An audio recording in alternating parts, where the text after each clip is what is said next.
বন্ধুরা, আজকে সারা বাংলার চোখ ছিল কলকাতা হাইকোর্টের দিকে, জাস্টিস অমৃতা সিনহার এজলাসের দিকে। কেননা সেখানে নিয়োগ দুর্নীতি সংক্রান্ত যে মামলা চলছে সেই মামলার শুনানি আজকে সেখানে ছিল।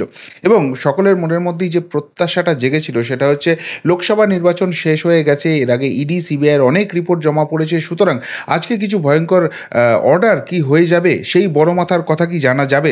এবং আজকে যেটা হলো না, বড় মাথার কথা আজকে জানা যায়নি। কে সেই ব্যক্তি সেটা আমরা সাধারণ মানুষ জানতে পারিনি, কিন্তু কোর্ট মোটামুটি বুঝে গেছে সেই বড় মাথাটি কে। এবং ইডি এবং সিবিআই তদন্ত সিগনিফিক্যান্ট প্রোগ্রেস করেছে এবং সেই বড় মাথাকে ধরার থেকে আর একটা ধাপ ঠিক পিছনে আছে।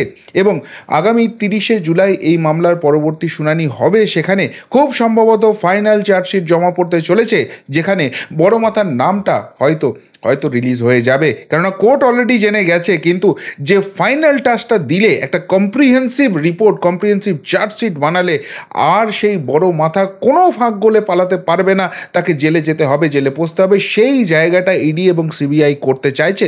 এবং কোর্টও এখনও অবধি যে রিপোর্ট পেয়েছে তাতে সন্তুষ্ট এবং সেই সময়টা তাদেরকে দিয়েছে। তবে আজকে মামলায়, আজকে হিয়ারিংয়ে যেটা সবথেকে গুরুত্বপূর্ণ ব্যাপার, সেটা হচ্ছে লিপস অ্যান্ড বাউন্স।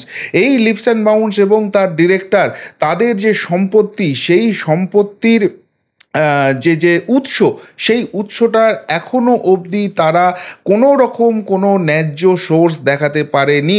অর্থাৎ এই যে টাকাটা আসছে, এই যে বিপুল পরিমাণ সম্পত্তি লিপস অ্যান্ড বাউন্স এবং তার ডিরেক্টরদের হয়েছে, সেটা সবটাই দুর্নীতির টাকাই, এমনটাই কিন্তু ইডি সিবিআইয়ের ইঙ্গিত দিচ্ছে। এই সাবমিশন কিন্তু আজকে কোর্টে হয়ে গেল।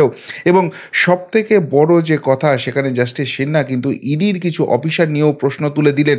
আজকে টান উত্তেজনায় একটা শুনানি হলো এবং সেখানে ফাইনালি কি জানা গেল, প্রত্যেকটা তথ্য জানলে কিন্তু আপনারা চমকে যাবেন। সেই সমস্ত তথ্য একদম প্রথম থেকে টাইম ধরে আপনাদের সামনে নিয়ে আসবো এই প্রতিবেদনে। নমস্কার প্রিয় বন্ধু, মিডিয়ায় আপনাদের স্বাগত এবং আপনারা দেখছেন প্রিয় বন্ধু বাংলা, সত্যের সন্ধানে সর্বদা আমি শুদ্ধশীল।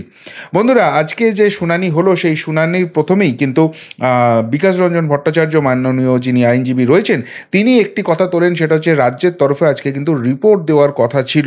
কিন্তু এরপরই ধীরাজ ত্রিবেদী যিনি ইডি এবং সিবিআই দুজনের আইনজীবী হিসেবেই কাজ করছেন, তিনি ইডির রিপোর্ট জমা দেন এবং সেই ইডির রিপোর্ট জমা দিয়ে তিনি বলেন যে এখনও অবধি 148.5 কোটি টাকার সম্পত্তি, বুক ভ্যালু, এই সম্পত্তির বুক ভ্যালু, অর্থাৎ এই যে সম্পত্তিগুলো বাজেয়াপ্ত করা হয়েছে, তাতে সেই কোম্পানি বা যে সংশ্লিষ্ট ব্যক্তি তারা যে ভ্যালু দেখিয়েছে, সেই হিসেবে দেখলে প্রায় 150 কোটি টাকার কাছাকাছি একটা সম্পত্তি বাজেয়াপ্ত করা হয়েছে। কিন্তু যেটা কাহানি মে টুইস্ট, সেটা হচ্ছে এর যদি মার্কেট ভ্যালু দেখা যায়, বর্তমান বাজার মূল্য দেখা যায়, সেই টাকাটার পরিমাণ হচ্ছে 250 কোটি টাকার সম্পত্তি তারা এখন অবধি বাজেয়াপ্ত করেছে। এবং সবথেকে যেটা মজার কথা, যখন এই সম্পত্তি বাজেয়াপ্ত ইডি করেছে, তখন প্রত্যেকটা ক্ষেত্রে সেগুলো চ্যালেঞ্জ করা হয়েছে সংশ্লিষ্ট জায়গায়, যেগুলো প্রসিডিওর আছে। এবং এখনও অবধি দু তিনটি সম্পত্তি বাদে, দুটি শেষ পর্যন্ত যেটা বলেছে, দুটো অ্যাটাচমেন্ট, এই দুটো এখনও আইনি সমস্যায় পেন্ডিং আছে। কিন্তু বাকি সমস্ত সম্পত্তি সংশ্লিষ্ট দপ্তরে শুনানি হওয়ার পর এটা কনফার্ম হয়েছে, লিপস অ্যান্ড বাউন্স এবং তাদের ডিরেক্টরদের যে সম্পত্তি ইডি বাজেয়াপ্ত করেছে, সেই সমস্ত সম্পত্তি ইল্লিগাল এবং সেগুলো ইডির কাস্টডিতেই থাকবে। যাদের কাছ থেকে সম্পত্তি বাজেয়াপ্ত করা হয়েছে, তারা এই সম্পত্তি কি করে বানিয়েছে তার প্রপার সোর্স জানাতে পারেনি। অর্থাৎ এই রাজ্যের কিছু রাজনৈতিক নেতার নাম এখানে জড়িয়েছে এবং অত্যন্ত প্রভাবশালী পরিবারের বেশ কিছু ব্যক্তির নাম এখানে জড়িয়েছে। তারা এটা প্রমাণ করতে পারেনি যে এখানে কোনো রাজনৈতিক প্রতিহিংসা হচ্ছে, এখানে ইডি কোনো কিছু বায়াসড হয়ে এই সম্পত্তি নিচ্ছে এবং যে সম্পত্তি তারা ক্রোক করছে, যে সম্পত্তি তারা অ্যাটাচ করছে, সেই সম্পত্তি অ্যাকচুয়ালি তাদের হার্ড আর্ন মানি থেকে করা, এটা দুর্নীতির টাকায় করা, এবং সেই জন্য সেই সমস্ত রকম সম্পত্তি বাজেয়াপ্ত হয়েছে। এরপর জাস্টিস অমৃতা সিনহা একটা প্রশ্ন করেন যে এই সম্পত্তি বাজেয়াপ্ত হয়েছে, এটা আপনারা প্রোগ্রেস করেছেন, সেটাকে আইনি প্রক্রিয়া পেরিয়ে এসে এগুলোকে সব বাজেয়াপ্ত করা হয়েছে, সব ভালো কথা, কিন্তু এই যে এই যে সম্পত্তিগুলো বানানো হয়েছে এর সোর্সটা কী, এবং এই প্রসঙ্গেই কিন্তু লিপস অ্যান্ড বাউন্স কোম্পানির কথা উঠে আসে। যে লিপস অ্যান্ড বাউন্স কোম্পানি একটি প্রেস রিলিজে ইডি জানিয়েছিল 2023 সালের অগস্ট মাসে, 26শে অগস্ট মোস্ট প্রবাবলি, সেখানে তারা জানিয়েছিল যে কোম্পানির সিইও হচ্ছেন এই রাজ্যের একটি রাজনৈতিক দলের একজন সাংসদ, এবং সেখানে সুজয় কৃষ্ণ ভদ্রর নাম এসেছিল। কিন্তু তারপর এই সংক্রান্ত একটি মামলা হয় এবং সিঙ্গেল বেঞ্চের একটি রায় আছে, যে কারণে তাদের নামগুলো প্রকাশ্যে বলা থেকে বিরত থাকতে হচ্ছে।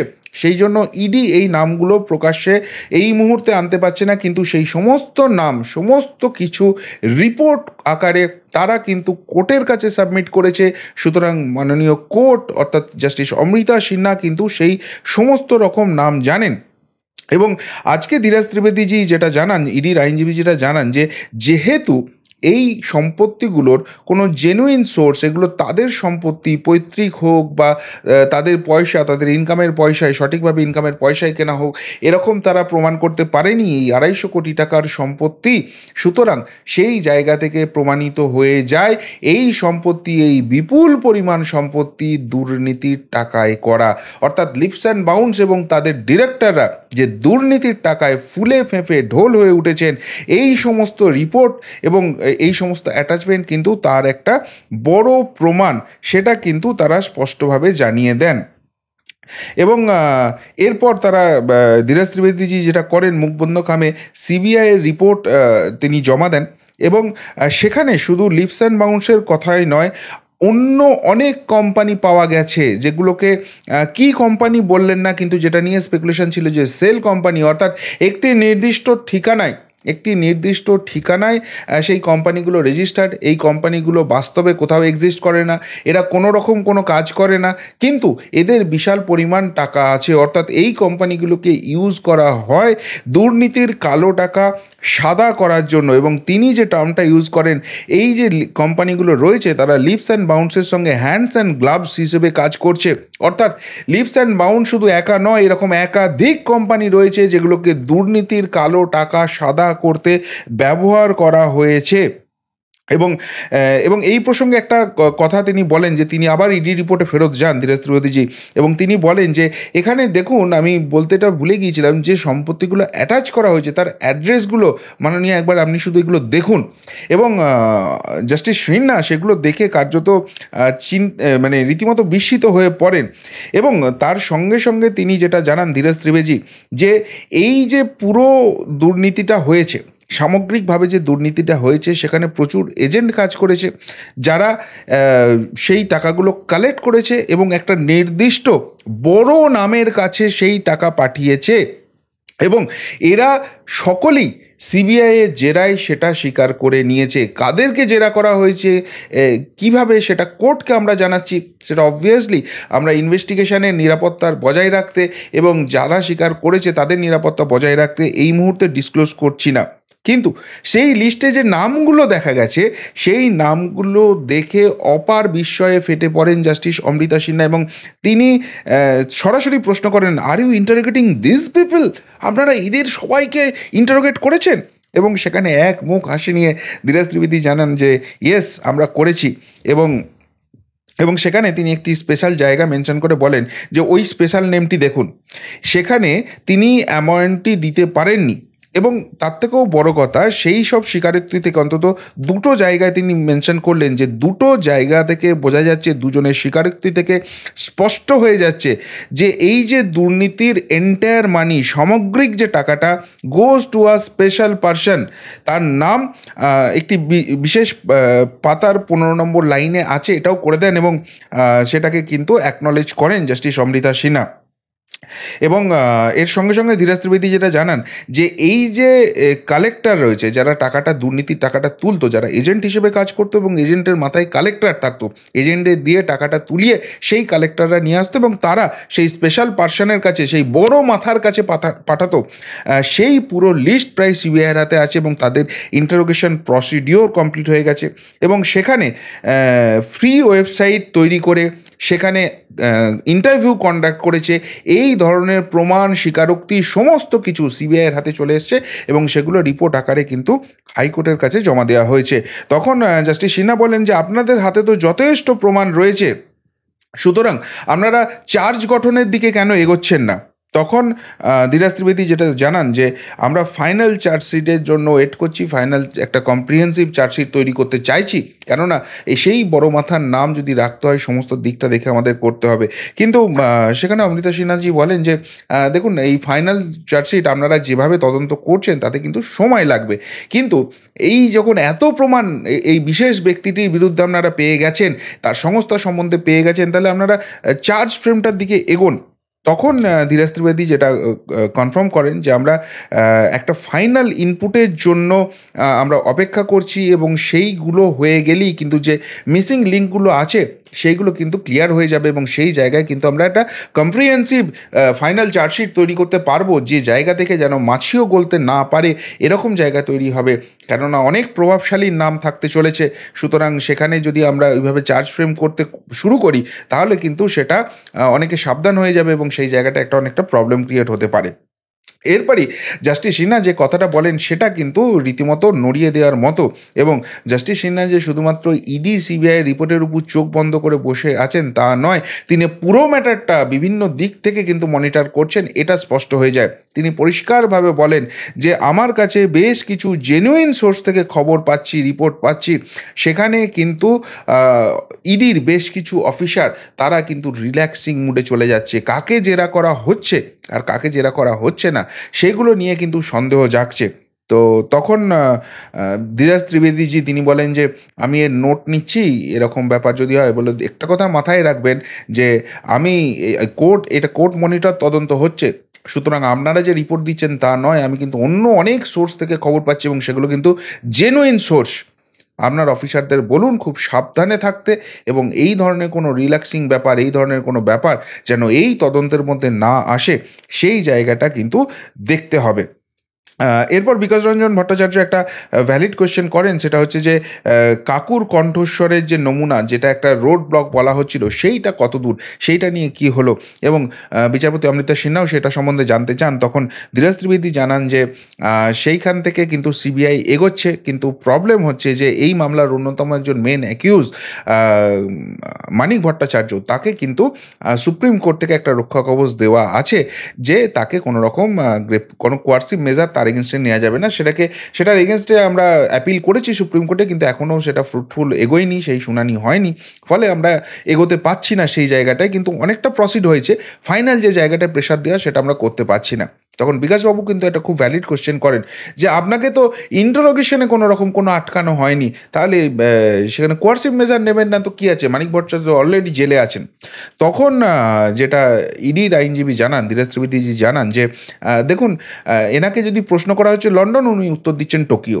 যে মুহূর্তে আপনার কাছে এই রক্ষা কবচটা আছে যে আপনার বিরুদ্ধে কোয়ার্সিভ মেজার নেওয়া যাবে না, সেই মুহূর্তে তো আপনি কোনো সময় আসল সত্যিটা সামনে নিয়ে আসবেন না, সেটাই প্রবলেম হচ্ছে। কিন্তু তা সত্ত্বেও আমরা অনেকটা প্রসিড করেছি এবং সেই জায়গাটা কিন্তু আপনারা রিপোর্টে দেখতে পাবেন। তখন আরেকটা পয়েন্ট তোলেন বিকাশবাবু, সেটা হচ্ছে যে এই যে রাজ্যকে রিপোর্ট দিতে বলা হয়েছিল, সেটা 23শে সেপ্টেম্বর না 21শে সেপ্টেম্বরের যে জাজমেন্ট ছিল, যে অর্ডার কপি ছিল, সেই দিনকে দিতে বলা হয়েছিল। তারপর অন্তত 3টে হিয়ারিং হয়েছে, প্রত্যেকটা হিয়ারিংয়েই এরা এড়িয়ে যাচ্ছে, আজকেও রাজ্যর জবাব এখানে কিন্তু জমা দেয়নি। আপনি এক কাজ করুন মাননীয় বিচারপতি, আপনি যিনি শিক্ষা সচিব আছে তাকে সশরীরে হাজিরা দিতে বলুন, কেন এই রিপোর্টটা জমা দিচ্ছে না। তখন রাজ্যের যিনি আইনজীবী ছিলেন তিনি বলেন যে আমাকে আরেকটা সুযোগ দেওয়া হোক, এটা একটা টেকনিক্যাল ব্যাপার রয়েছে, আমি পরের শুনানিতে অবশ্যই এখানে দেব। তখন বিকাশবাবু বলেন এটা 1 নম্বর নয়, এটা 3 নম্বর যেদিনকে কিন্তু ফেল করলো এবং মাঝখানে কিন্তু অনেকটা সময় আছে, এবং আমি নিশ্চিত পরের দিনও এরা দেবে না, এরা কিছু একটা বাহানা করবে, আপনি শিক্ষা সচিবকে সশরীরে এসে এটা জমা দিতে বলুন। তখন রাজ্যের আইনজীবী একটা অ্যাপিল করেন যে আমি যখন কোর্টের সামনে এটা কথা দিচ্ছি, নিশ্চিতভাবে আমি পরের দিন এটা আনার ব্যবস্থা করব, এই ধরনের কোনো রায় দেবেন না। এবং সেই জায়গা থেকে জাস্টিস সিনহা আবারও একটা সিবিআই রিপোর্টের পেজ নাম্বার 16 দেখে একটা কিছু বলেন, এবং তখন বিকাশবাবু একটা কথা বলেন যে এই রিপোর্ট, এই যে অর্ডার কপি হচ্ছে, সেখানে ইডি বা সিবিআই যেগুলো ক্রোক করছে, যেগুলো অ্যাটাচ করছে, সেই সংশ্লিষ্ট ব্যক্তির নাম, তাদের ঠিকানা, তাদের সম্পত্তির পরিমাণ কী হচ্ছে, সেইগুলো কেন থাকছে না? সেগুলো আমাদের জানলে কি হবে? তখন জাস্টিস সিনহা বলেন যে দেখুন, যে রিপোর্ট সিবিআই বা ইডি জমা দিচ্ছে, সেখানে শুধুমাত্র নাম, ফিগার আর অ্যাড্রেস আছে, এবং এগুলো অবভিয়াসলি তো সামনে আনা যায় না। এগুলো আনলে তদন্ত কিন্তু প্রভাবিত হতে পারে, এবং যাদের বিরুদ্ধে তদন্ত হচ্ছে তারা কিন্তু সাবধানী হয়ে যেতে পারেন। তখন বিকাশবাবু অনুরোধ করেন যে ঠিক আছে, নাম বা ঠিকানা আনার দরকার নেই, কিন্তু অ্যাটলিস্ট কত পরিমাণ সম্পত্তি বা সেই সংক্রান্ত একটা তো কিছু আমাদের পাওয়া উচিত। তদন্ত কতখানি প্রোগ্রেস হচ্ছে আমরা যারা রয়েছি তারা তো কেউই জানতে পারছি না। তো কোর্ট জানছে ঠিক আছে, ইডি সিবিআই বলছে ঠিক আছে, তদন্ত এগোচ্ছে, কিন্তু আলটিমেটলি এটা তদন্ত শেষ হওয়ার কোনো রকম কোনো ব্যাপার থাকছে কি?